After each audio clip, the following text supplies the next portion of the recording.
जैसे रामकृष्ण परमहंस थे तो उन्होंने माँ काली की भक्ति करी। तो माँ को बोलते थे कि माँ तू मुझे दिख, अगर तू नहीं दिखेगी तो मैं तेरी मूर्ति तोड़ दूंगा।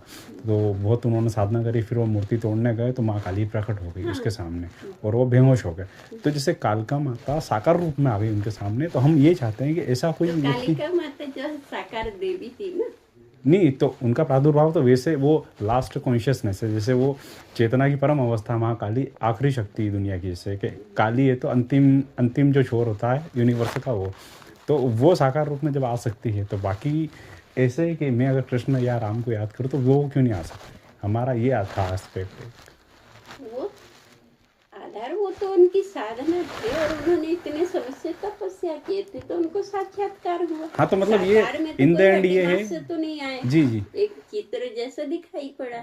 नहीं साकारी आया था, मतलब इन द एंड ये है कि अपन देख सकते हैं।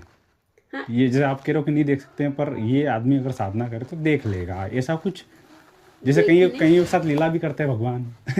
जैसे घर में बैठे हो साथ में चाय पी रहे, कोई आया तो मतलब तू मत बोलना कि मैं बैठा हूँ, ऐसे भी होता है।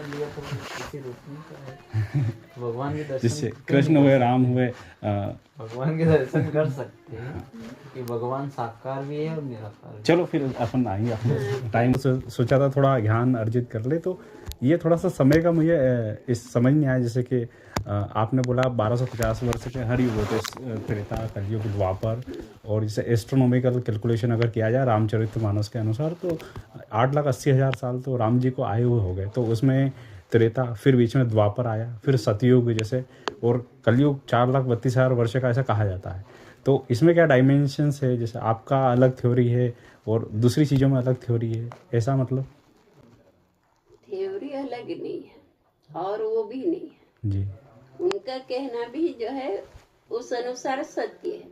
हाँ, वो डायमेंशन चेंजेस होते हैं, सही है। जैसे अपनी जो है ना, मैं बताई ना, अपनी हिंदू जो परंपरा है जी वो इतना सूक्ष्म है, इतनी गहराई है, हम खुद जो है एक हाँ, डायमेंशन होते हैं, तो शायद अपने ने गलत पढ़ा होगा। तो गलत पढ़ा नहीं कह रही हूँ, उनकी जो सूक्ष्म लेख है, उनकी जो उसमें आए, मतलब शरीर में आए, तो ये अपने हिंदू धर्म में की किताबों में क्यों नहीं इनका अवतार?